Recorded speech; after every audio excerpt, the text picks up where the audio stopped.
سلطان محمد اول 1413 عیسوی سے 1421 عیسوی تک سلطنت عثمانیہ کے حکمران رہے۔ آپ سلطنت عثمانیہ کے 5ویں حکمران تھے۔ آپ 1399 عیسوی میں پیدا ہوئے۔ عثمانی رواج کے مطابق جب آپ بالغ ہوئے تو آپ کو صوبائی گورنر کے طور پر تجربہ حاصل کرنے کے لیے اناطولیہ بھیج دیا گیا۔ 20 جولائی 1402 عیسوی کو جب سلطان بایزید کو جنگ انقرہ میں امیر تیمور کے ہاتھوں شکست ہوئی تو شہزادے محمد بھاگنے میں کامیاب ہوئے۔ بایزید پاشا نے شہزادے محمد کی حفاظت کی اور ان کو اماسیہ میں حفاظت سے پہنچا دیا گیا۔ اسی بایزید پاشا کو بعد میں سلطان محمد اول نے اپنا وزیر اعظم منتخب کیا۔ اس وقت سلطنت عثمانیہ میں کسی بھی شہزادے کو بادشاہت کے لیے نامزد نہ کیا جاتا تھا۔ جو بھی زیادہ طاقتور ہوتا وہ سلطان بن جاتا۔ سلطان بایزید کے سب سے بڑے بیٹے ارطغرل 1400 عیسوی میں وفات پا چکے تھے، جبکہ شہزادے مصطفیٰ کو امیر تیمور نے قیدی بنا لیا تھا۔ باقی بچے چاروں شہزادوں میں خانہ جنگی کا آغاز ہوا۔ شہزادے سلیمان نے ادرنا پر قبضہ کر کے یورپی علاقوں میں اپنی حکومت کا اعلان کر دیا، جبکہ شہزادے عیسیٰ نے بروسا میں اپنی حکومت کا اعلان کیا۔ شہزادے محمد نے بروسا پر حملہ کیا اور شہزادے عیسیٰ سے بروسا چھین کر اناطولیہ میں خانہ جنگی کا اختتام کر دیا۔ شہزادے عیسیٰ پہلے بھاگ کر قسطنطنیہ چلے گئے اور بعد میں قسطنطنیہ سے نکل کر کرمان جا پہنچے۔ شہزادہ محمد نے کرمان میں شہزادے عیسیٰ کو قتل کروا کر سارا اناطولیہ اپنے نام کر لیا۔ اس کی خبر پا کر امیر تیمور نے شہزادے موسیٰ کو رہا کیا تاکہ خانہ جنگی اور طویل ہو جائے۔ شہزادے محمد نے شہزادے موسیٰ کو اپنے ساتھ ملایا اور اس کو یورپ میں شہزادے سلیمان کے مقابلے کے لیے بھیجا۔ موسیٰ نے شہزادے سلیمان کو شکست دی اور اسے قتل کر دیا گیا، لیکن تھوڑے ہی عرصے بعد اس نے بغاوت کی اور رومیلی کا سلطان ہونے کا دعویٰ کر دیا اور آگے بڑھ کر قسطنطنیہ کا محاصرہ کر لیا۔ قسطنطنیہ کے بادشاہ نے شہزادے محمد سے مدد مانگی کیونکہ سلطنت عثمانیہ اور قسطنطنیہ میں ایک معاہدہ طے پا چکا تھا، جس کے مطابق نہ سلطنت عثمانیہ اور نہ ہی سلطنت بازنطین ایک دوسرے پر حملہ کریں گے۔ شہزادے محمد نے اس معاہدے کے تحت سلطنت بازنطین کا ساتھ دیا اور شہزادے موسیٰ کے خلاف جنگ کا اعلان کیا۔ یہ دیکھتے ہوئے شہزادے موسیٰ کے بہت سے ساتھیوں نے اس کا ساتھ چھوڑ دیا اور شہزادے محمد کی بیعت کر لی۔ موسیٰ کو قتل کر دیا گیا اور آخرکار 1413 عیسوی کو شہزادہ محمد سلطنت عثمانیہ کے 5ویں سلطان بنے۔ سلطان محمد اول نے سلطان بننے کے بعد سلطنت کو سنبھالنے کی حتی الامکان کوشش کی، لیکن امیر تیمور نے سلطنت عثمانیہ کو جو نقصان پہنچایا تھا اس کی تلافی کرتے کرتے تقریباً 75 سال کا عرصہ گزرا۔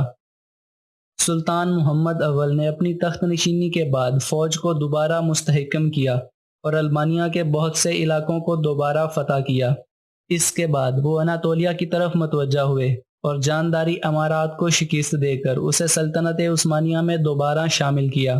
اس کے بعد آپ مزید آگے بڑھے اور اناطولیہ میں موجود آرمینیا کے علاقوں کو فتح کیا۔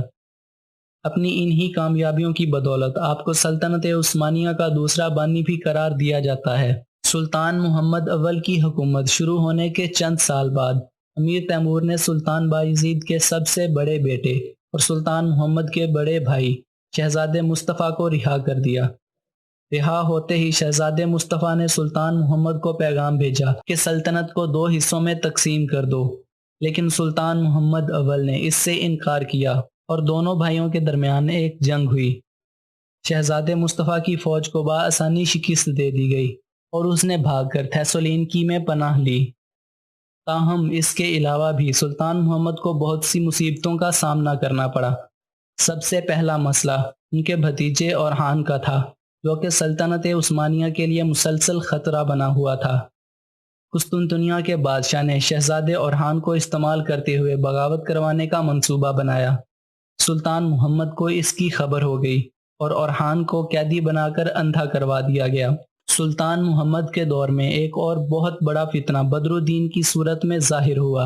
بدرالدین کو شہزادے موسیٰ نے سلطنت عثمانیہ کا قاضی بنایا تھا اور یہ خود کو ایک بہت بڑا عالم کہتا تھا، لیکن حقیقت میں وہ منکر ہو چکا تھا۔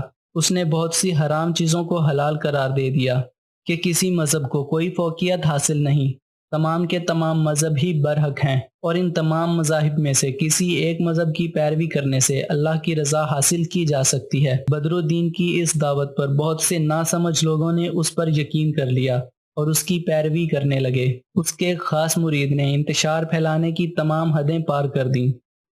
اس کو پیر کلیجہ کہا جاتا تھا، جو کہ دراصل ایک یہودی تھا اور سلطنت عثمانیہ کی روحانی طاقت کو ختم کرنا چاہتا تھا۔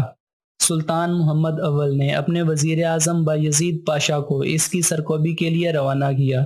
انہوں نے اسے اس کے ساتھیوں سمیت قتل کر دیا۔ اس کے بعد سلطان محمد اول نے اپنی توجہ بدر الدین کی طرف مرکوز کی اور اسے آڑے ہاتھوں لیا۔ سلطان محمد خود اس فتنے کو ختم کرنے کی غرض سے ایک لشکر لے کر روانہ ہوئے۔ بدر الدین کے لشکر کو شکست ہوئی اور بدر الدین کو قیدی بنا لیا گیا۔ سلطان محمد اس فتنے کو ہمیشہ کے لیے ختم کرنا چاہتے تھے۔ انہوں نے بدر الدین اور علماء کا ایک مناظرہ منعقد کروایا، جس میں ساری عوام کے سامنے حقائق کھول کر رکھ دیے گئے۔